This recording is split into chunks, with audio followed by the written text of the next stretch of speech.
Hey everybody, I'm Miss Dana from the Arlington Heights Memorial Library. Today for our Tween DIY craft, we're going to be making DIY scratch art mandalas. And here is what they're going to look like. Let's get started. Okay, first we're going to want to start off by gathering our supplies.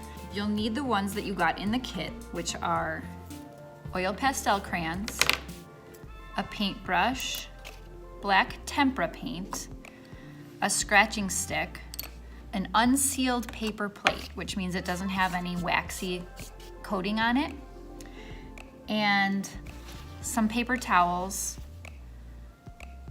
and maybe this isn't in your kit, but something to trace around for circles. That will come in handy later.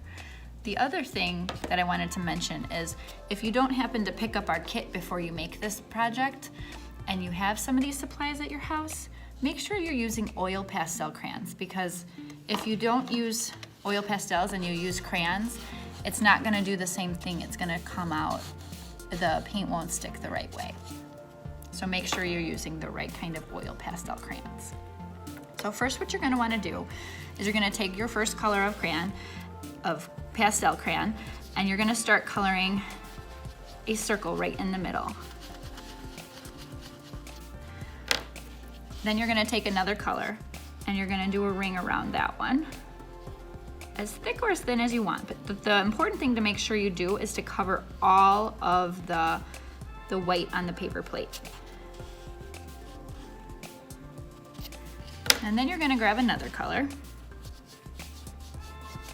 and keep coloring. As you do this, you will end up covering up the entire paper plate.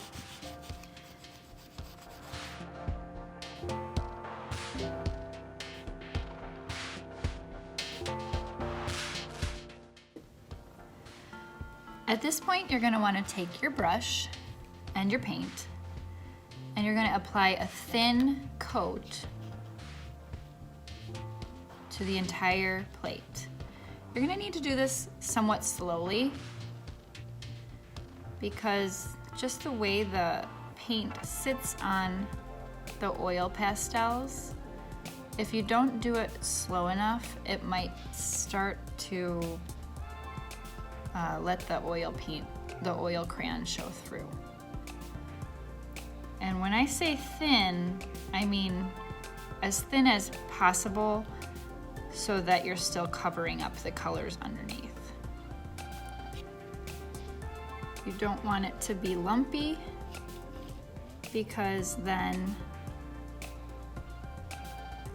the paint will scratch off in chunks instead of in nice neat lines.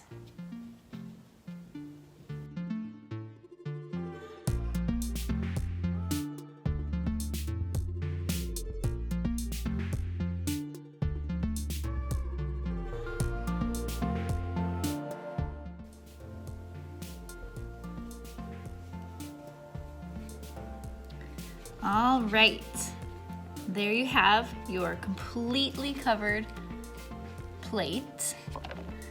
And like I said, it's going to take a while to paint because it is a little bit slow. Now we wait. This part is the longest part of the process, where we have to wait for the paint to dry. So you're gonna wanna look for so that there are no shiny parts on your plate anymore. It should be completely matte and dry when you are ready to scratch your scratch art into it. So you might have to wait 1 to 4 hours. You might even want to wait overnight and make sure that it is completely dry. Otherwise, the scratch art effect will not work.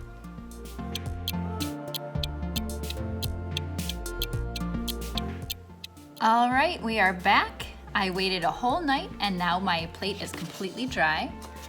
Hopefully yours looks a little bit darker than this, and it's all covered in black paint. At this point, the tools that you're gonna need are your wooden scratch tool and something that has a round surface that you can trace around, just to get you started in the shape of a circle if you wanna do a mandala. So we're gonna start off by tracing a small circle towards the center of your plate. It doesn't have to be exact. And the first time you do it, you don't have to scratch it perfectly. You're going to be trying to chip away at the paint a little bit.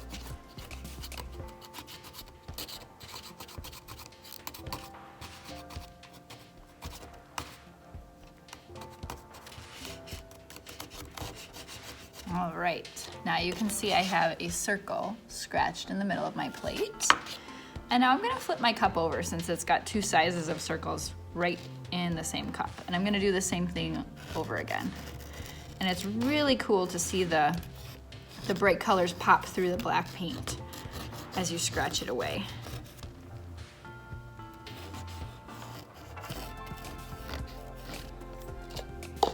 And now we have two circles. And I don't actually have another circle that I can trace that's bigger than that. So I'm just gonna go ahead and freehand my next circle, but that's okay, it doesn't have to be perfect. Now a mandala is actually a detailed drawing that radiates out from a central point in concentric circles. That means that they don't overlap. So these circles are not going to overlap, they're just going to radiate out from the center. And then at that point, once we have all of our circles drawn, I'll show you what we're going to do next. If you don't have circles that you want to trace, but you do happen to have a compass, that would be one way to start. You could draw the lines first with a pencil and then scratch those off with your compass as a guide. But like I said, freehand works just fine as well. Okay, I'm gonna do one more circle along the edge here, just to give it some real color pop coming out there.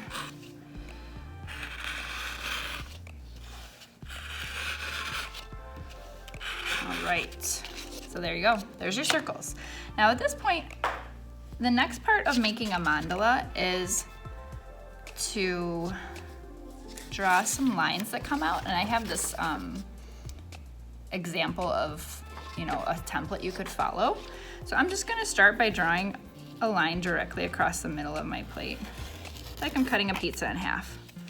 So there's the first one, and I'm gonna do it perpendicular to that, like a cross in the middle, and then an X on top of that.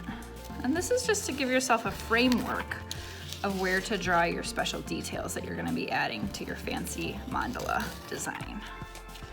Okay, so there's my framework for my mandala. At this point, you can add any kind of details that you want. You can add a simple detail that repeats all the way around the circle, and you start towards the center because then you're going to be working out towards the edges.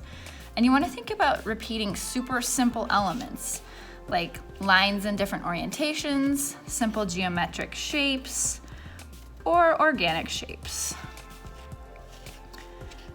And remember, you're not going to have the same amount of detail as you would if you did this with a sharp marker or a pencil. So just think simple, keep it simple.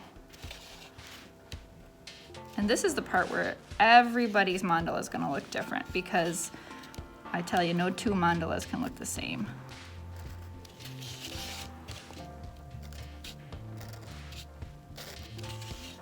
And it doesn't have to be perfect. Just have fun with it. The really cool thing about this framework idea is that as you add your details, the framework, the lines and the circles kind of disappear. So you can't even really tell that you set that up like that.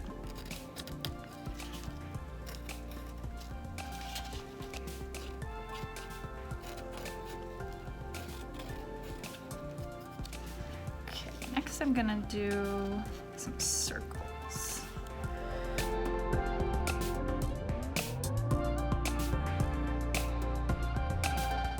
All right. That's what it's looking like so far.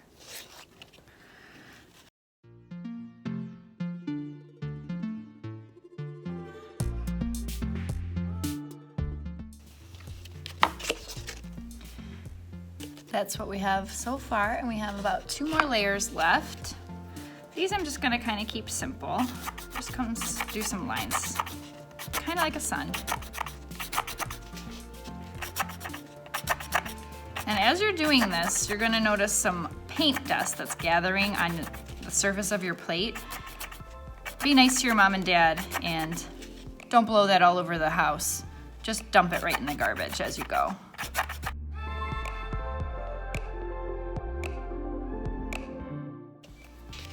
All right.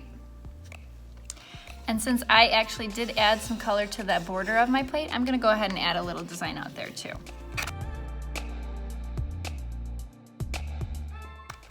I think this is the most fun part of the project. You get to really express your creativity here. And like I said, if you don't want to do a mandala like I did, you can feel free to do whatever you want. You could scratch your name on there, you could draw a picture, maybe do like a scene on there, like a sunset, whatever you like.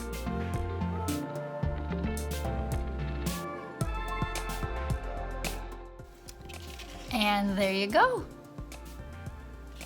You might have followed along and done a mandala like I did, or you might have chosen to do a different kind of design on your own, just for fun. Either way, I'm super proud of you for trying something new. Thanks so much for joining us today for the Tween Craft. Hope to see you next time.